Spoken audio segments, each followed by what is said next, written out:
kitabu cha Mwana-Kondoo,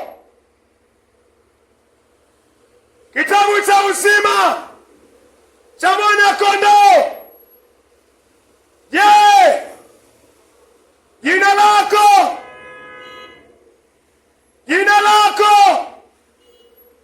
linapatikana mahali hapo? Mungu anataka ujifikirie. Mungu anataka ujifikirie.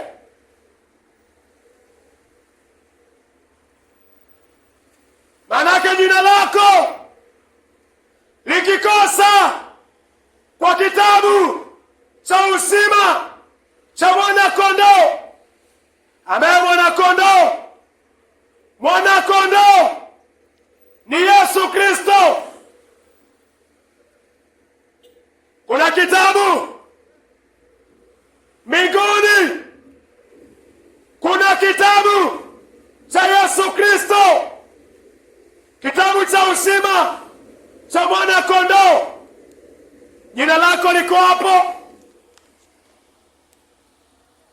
Kitabu ni Ufunuo.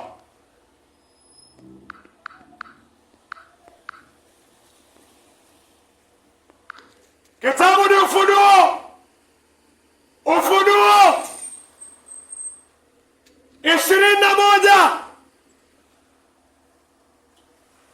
27. Ufunuo 21, 27.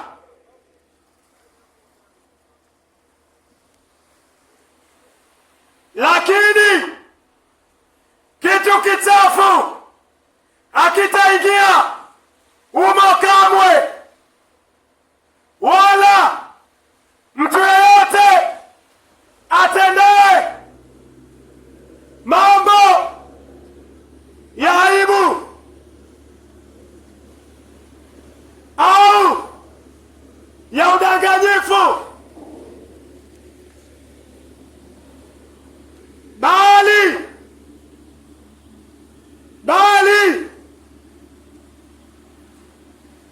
watakaoingia humo,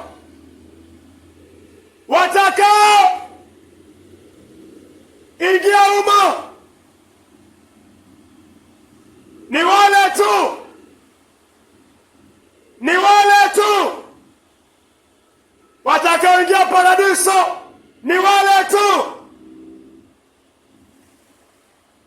ambao majina yao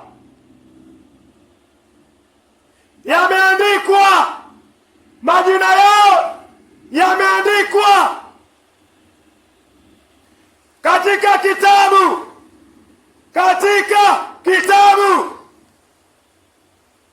cha uzima, katika kitabu cha uzima cha Mwana-Kondoo. Mungu anasema watu wachafu, watu wanaoishi maisha ya mwili hawataingia paradiso. Mbinguni kuna kitabu.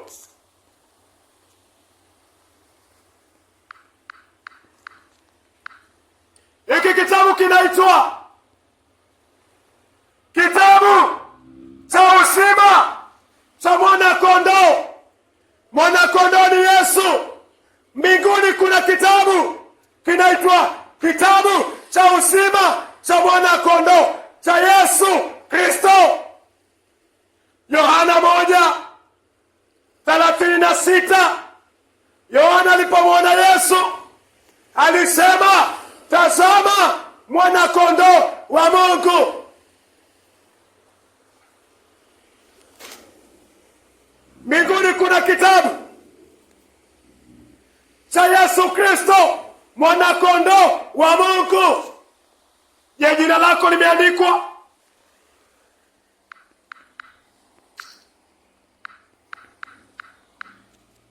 Jina lako limeandikwa kwa kitabu hicho?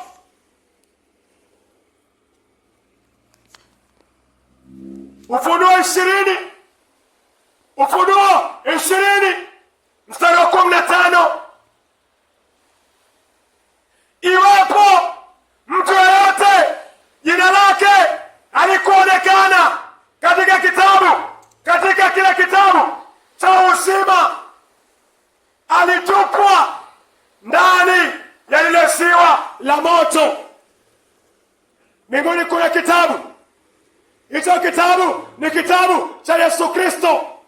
Jina lako kama halijaandikwa hapo, utatupwa kwa ziwa la moto. Ni akina nani wanatupwa? Ufunuo 21:8 uko kwa orodha hii. Lakini waoga, wasioamini, wachafu, wauaji, wazinzi, wachawi, waabudu sanamu pamoja na waongo wote, mahali pao ni katika lile ziwa liwakalo moto na kiberiti. Hii ndiyo mauti ya pili. Mpendwa, wazinzi, wachawi, waabudu sanamu, waongo wote, Mungu anasema mahali pao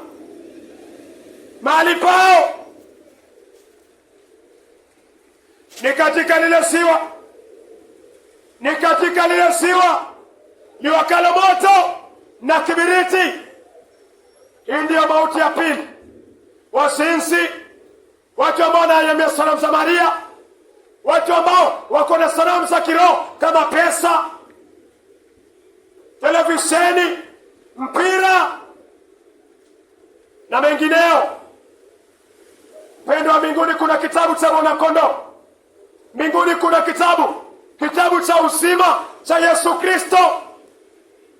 Jina lako kama halijaandikwa pale, jina lako kama halijaandikwa kwa kitabu cha Yesu Kristo, utatupwa kwa ziwa la moto. Walevi, washerati, watu wa kulala na bibi za wenyewe, watu wa kulala na bwana za wenyewe, jina lako litabadikana kwa kitabu hichi cha Yesu Kristo. Yesu anakuambia lazima utubu, alafu uamini, ndio jina lako kwa neema kupitia imani lipatikane kwa kitabu cha uzima cha Mwana-Kondoo ambaye ni Kristo. Mungu anajua walio wake, amewachagua kabla ya kuwekwa misingi ya ulimwengu. Hawa wanasikia sauti ya Kristo, hawa wanatubu dhambi zao.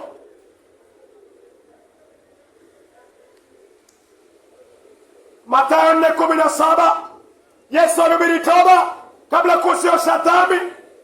Yesu alihubiri toba kabla kuziosha dhambi na damu yake mwenyewe.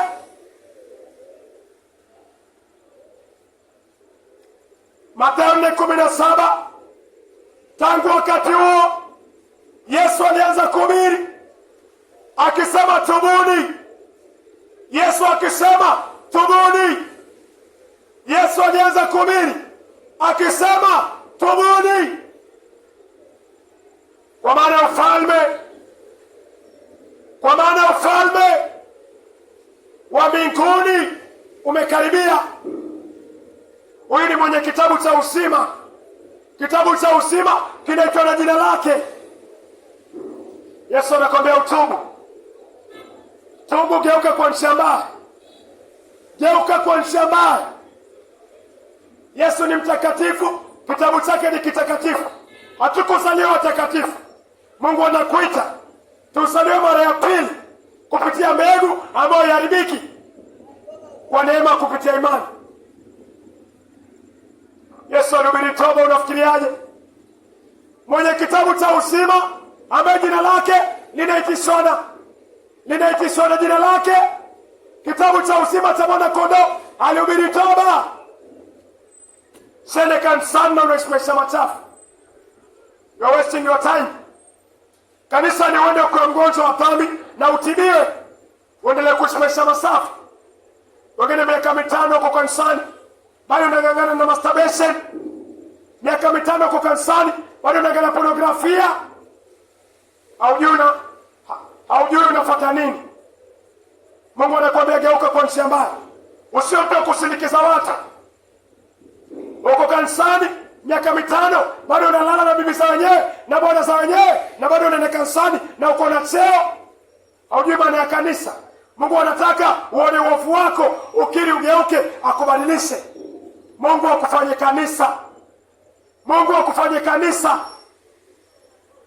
Pendo, ni aibu jina lako kukosa katika kitabu cha uzima, kitabu cha Yesu Kristo. Ni aibu. Utasema ulikuwa unafanya nini duniani? Hiki ni kitabu cha mwana kondoo, kitabu cha Yesu Kristo. Yesu alimwaga damu yake pale Kalvari. Yesu alimwaga damu yake Golgotha.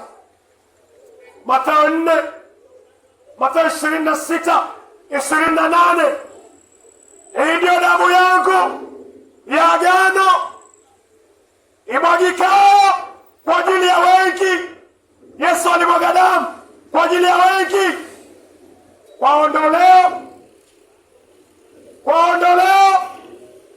la dhambi. Yesu alimwaga damu, damu yako iondolewe, majina yetu yapatikane kwa kitabu cha uzima. Angalia mfumo wa maisha yako. Nani unampendeza? Unamwishia nani? Ni kwa sura ya nani unayekatabasamu? Ya Mungu na Kristo ama ibilisi na malaika zake?